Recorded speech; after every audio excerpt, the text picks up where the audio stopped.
सभी भाई बहनों को जय श्री कृष्णा, जय श्री राधे। आप सब लोग कैसे हैं? आशा करते हैं आप सब लोग बहुत अच्छे होंगे।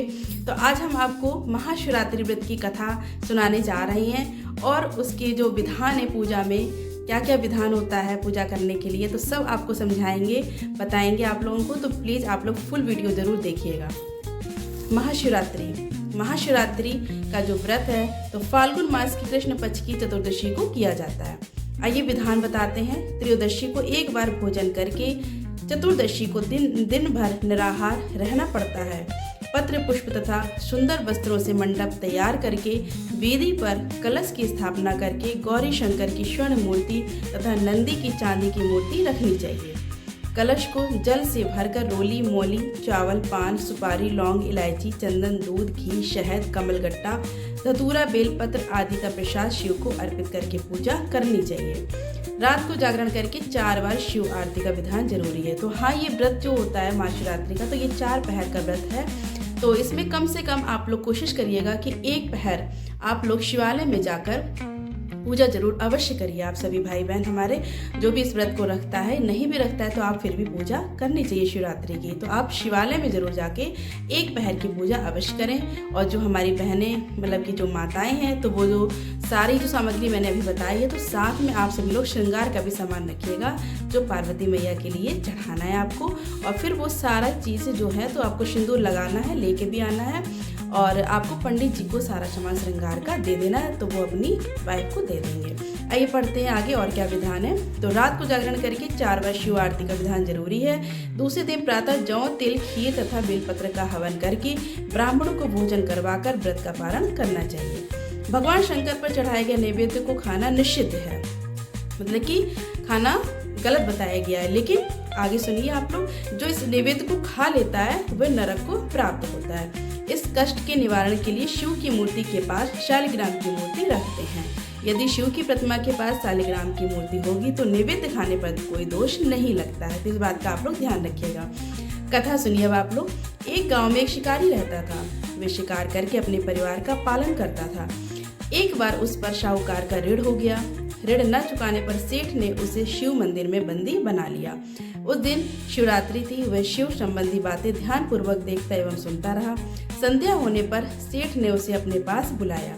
शिकारी ने अगले दिन ऋण चुकाने का वादा कर सेठ की कैद से छूट गया। जंगल में एक तालाब के किनारे बेल वृक्ष पर शिकार करने के लिए मचान बनाने लगा। उस पेड़ के नीचे शिवलिंग था। पेड़ के पत्ते मचान बनाते समय शिवलिंग पर गिरे। इस प्रकार दिन भर भूखे रहने से शिकारी का व्रत भी हो गया और शिवलिंग पर बेलपत्र भी चढ़ गए। एक पहर व्यतीत होने पर एक गर्भिणी हिरनी तालाब पर पानी पीने लगी। शिकारी ने उसे देखकर धनुष बाण उठा लिया। वह हिरनी कातर स्वर में बोली कि मैं गर्भवती हूँ, मेरा प्रसव काल समीप ही है, मैं बच्चे को जन्म देकर शीघ्र ही तुम्हारे सामने उपस्थित हो जाऊंगी। शिकारी ने उसे छोड़ दिया। कुछ देर बाद एक दूसरी हिरनी उधर से निकली। शिकारी ने फिर धनुष बाण चढ़ाया। हिरनी ने निवेदन किया कि हे व्याघ्र महोदय, मैं थोड़ी देर पहले ऋतु से निवृत्त हुई हूँ, कामातुर हिरनी हूँ। अपने पति से मिलन करने पर शीघ्र तुम्हारे समक्ष प्रस्तुत हो जाऊंगी। शिकारी ने उसे भी छोड़ दिया। रात्रि के अंतिम पहर में एक मृगी अपने बच्चों के साथ उधर से निकली। शिकारी ने शिकार हेतु धनुष पर बाण चढ़ाया। वह तीर छोड़ने ही वाला था कि वह मृगी बोली कि मैं इन बच्चों को इनके पिता के पास छोड़ आऊं, तब मुझे मार डालना। मैं अपने बच्चों के नाम पर दया की भीख मांगती हूँ। शिकारी को इस पर भी दया आ गई और उसे छोड़ दिया। पाँव फटने को हुई तो एक तंदुरुस्त हिरन आता दिखाई दिया। शिकारी उसका शिकार करने के लिए उद्यत हो गया। हिरन बोला, व्याघ्र महोदय, यदि तुमने इससे पहले 3 मृगियों तथा उनके बच्चों को मार दिया हो तो मुझे भी मार दीजिए, ताकि मुझे उनका वियोग न सहन करना पड़े। मैं उन तीनों का पति हूँ। यदि तुमने उन्हें जीवन दान दिया हो तो मुझ पर भी कुछ समय के लिए कृपा करें। मैं उनसे मिलकर तुम्हारे सामने आत्मसमर्पण कर दूंगा। मृग की बात को सुनकर रात की सारी घटनाएं उसके दिमाग में घूम गई। उसे मृग को सारी बातें बता दी। उपवास, रात्रि जागरण तथा शिवलिंग पर बेलपत्र चढ़ने से उसमें भगवत भक्ति का जागरण हो गया। उसने मृग को भी छोड़ दिया। भगवान शिव शंकर की अनुकंपा से उसका हृदय मांगलिक भावों से भर गया। अपने अतीत के कर्मों को याद करके वह पश्चाताप की अग्नि में जलने लगा। थोड़ी देर बाद हिरण परिवार शिकारी के सामने उपस्थित हो गया। जंगली पशुओं की सत्यप्रियता, सात्विकता एवं सामूहिक प्रेम भावना को देखकर उसे बड़ी गिलानी हुई। उसके नेत्रों से आंसुओं की झड़ी लग गई। उसने हिरण परिवार को मुक्त कर दिया। देवता इस घटना को देख रहे थे।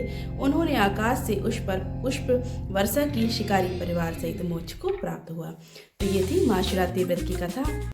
तो आप लोगों को कैसी लगी तो प्लीज़ कमेंट में ज़रूर आप हर हर महादेव ज़रूर लिखिएगा। सभी भाई बहन से रिक्वेस्ट कर रहे हैं और कमेंट में बताइएगा कि कैसे वीडियो मतलब मैं बना रही हूँ और आप लोगों को कैसा पसंद आ रहा है या नहीं। तो आप लोग कमेंट में ज़रूर बता दिया करिए आप हमें। तो बस इस व्रत को सभी भाई बहन रखिए। इतना पावन पर्व है हमारा महाशिवरात्रि व्रत। तो जो भी हमारी जो कुंवारी बहनें हैं तो वो इस व्रत को रखेंगी तो अवश्य उन्हें भोले बाबा जैसे ही पति मिलेंगे और सभी लोगों की मनोकामनाएं अवश्य पूर्ण होती हैं। तो इस व्रत को सभी भाई बहन रखें और अपनी मनोकामना पूरी करें। तो आपको कैसा लगा वीडियो प्लीज़ कमेंट बॉक्स में बताइएगा। ओम नमः शिवाय, हर हर महादेव, जय श्री कृष्णा, जय श्री राधे।